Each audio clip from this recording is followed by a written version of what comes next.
Reasons for the growth of American imperialism. During 1870 and 1900, European powers seized 10 million miles of territory.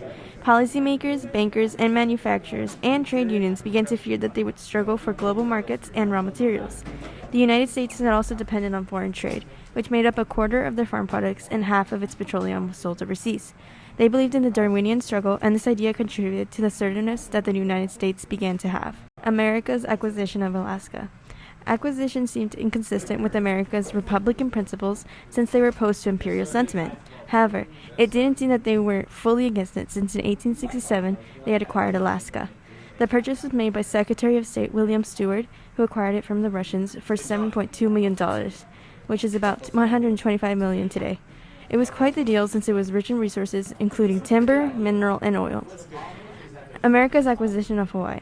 A small group of sugar and pineapple growing businessmen were backed by the United States so that they could seize 1.7 million acres of land.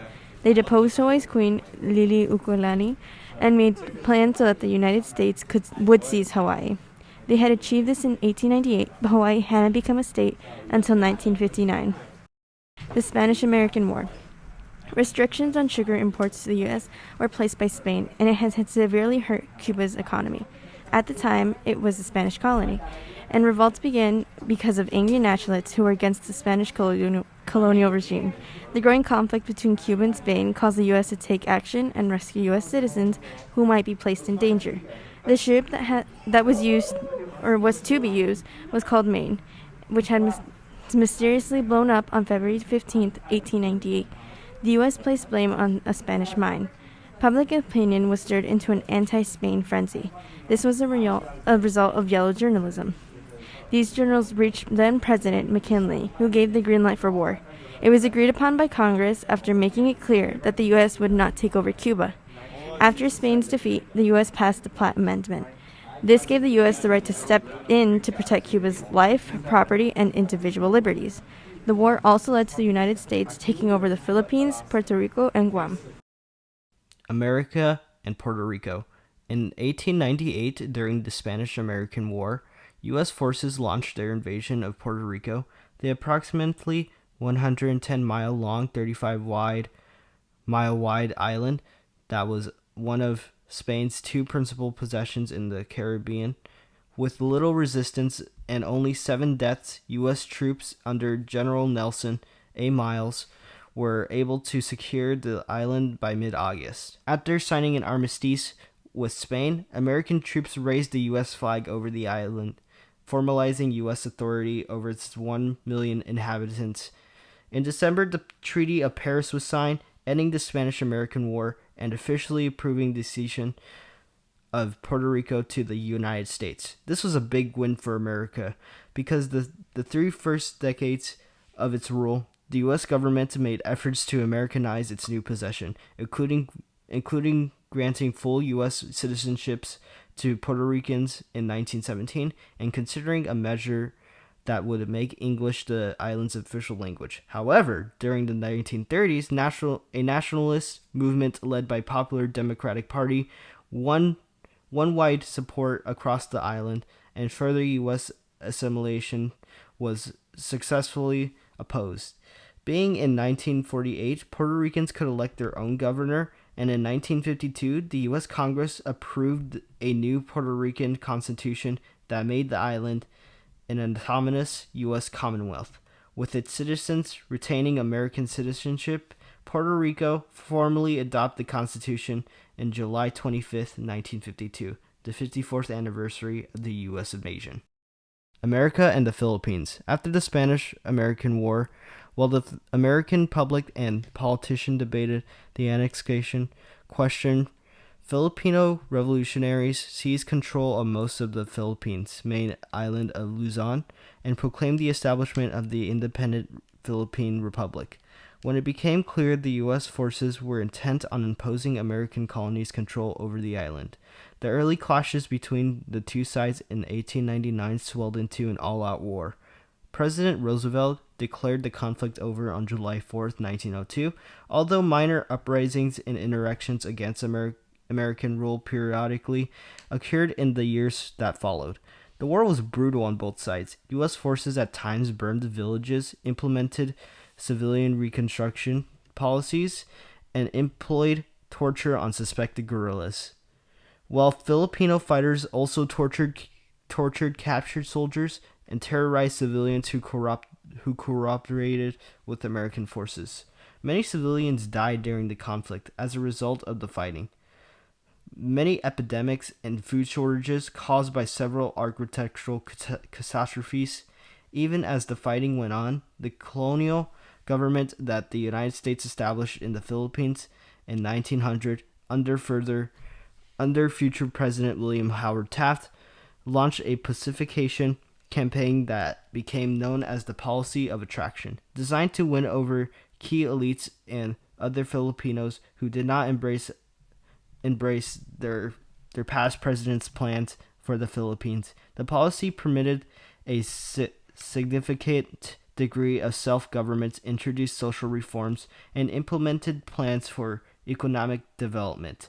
Over time, the program gained important Filipino adherents and undermined the revolutionaries' popular appeal, which significantly aided the United States military effort to win the war in 1907.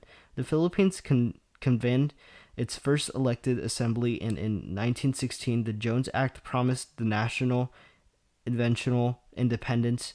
The archipelago became an autonomous commonwealth in 1935, and the U.S. granted independence in 1946. In the late 1800s, the power of Europe and Japan were expanding their colonial empires. Some of them wanted to break China up into colonies, but U.S. leaders believed it would be better for American interests if China remained independent and united. So the U.S. supported an open door policy. The open door policy was a statement of principles initiated by the United States in 1899 and 1900.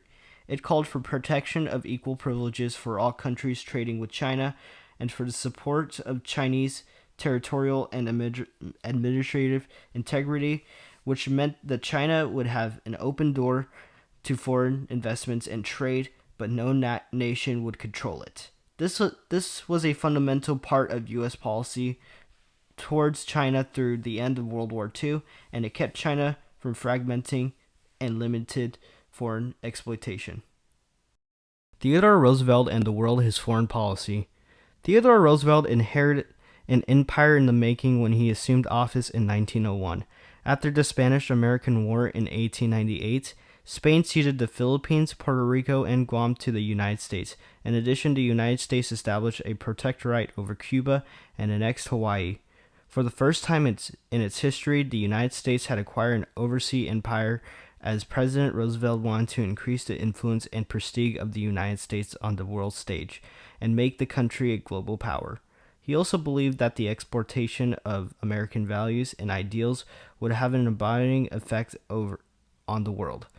Teddy Roosevelt's diplomatic maxim was to speak softly and carry a big stick, and he maintained that a chief executive must be willing to use force when necessary while practicing the arts of persuasion. He therefore sought to assemble a powerful and reliable defense for the United States to avoid conflicts with enemies who might prey on the weak.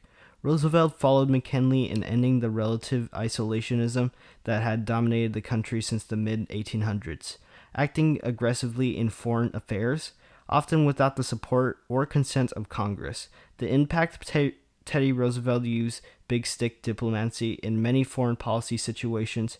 He brokered an agreement for an American-led canal through Panama, expanded American influence in Cuba, and negotiated a peace treaty between Russia and Japan. For this, Roosevelt won the Nobel Peace Prize in 1906. Woodrow Wilson and the world, his foreign policy. Wilson's proposal was the prevention of future wars by means of a new international organization, a League of Nations open to members by all democratic states. This new world would be in charge of disarmament and dismantling of colonial possessions. Most importantly, the League would hold power over all disputes among its members. Wilson believed that this league would transform international relations, and usher in a new era of world peace. In the end, moral diplomacy increased the U.S. direct military action in many countries and also greatly impacted the economy by manipulating situations in countries that were not democratic or those that held what Wilson viewed as morally corrupt values. His transformation of the basic objective of American foreign policy from isolation to internationalism, his success in making the Democratic Party a party of reform, and his ability to shape and mobilize public opinions fashioned in modern presidency. William H. Taft and the world his foreign policy. Taft was more committed in the expansion of U.S. foreign trade than was Roosevelt. He pursued a program known as dollar diplomacy, designed to encourage U.S. investments in South and Central America, the Caribbean, and the Far East. To implement this foreign policy agenda, Taft used government officials to promote the sale of American products overseas, particularly heavy industrial goods and military hardware. In Taft's conception of foreign policy, the U.S. military was a tool of economic diplomacy. In Taft's conception of foreign policy, the U.S. military was a tool of economic diplomacy. He invited U.S. banks to rescue debt-ridden Honduras with loans and grants. And he sent 2,700 U.S. Marines to stabilize Nicaragua's conservatives, pro-U.S. regime when rebels threatened to overthrow its government. Taft's effort at designing a new look for U.S. foreign policy was generally unsuccessful. United States trade with China actually declined under Taft. Additionally, his program aimed at seeking commercial advantages in Central America aggravated the existing wheel that had been generated by Roosevelt's military interventions in Panama and Santo Domingo. The bad relations between the United States and other American nations to the south resulted in the convening of a Pan-American Conference. This conference was intended on finding ways to curtail U.S. commercial penetration, influence, and intervention. When Taft ordered 2,000 troops to the Mexican border to stand ready to intervene in revolutionary torn Mexico to protect U.S. investments, Congress offered stiff opposition. Taft then backed off, leaving the situation for Mexico for his successors to handle.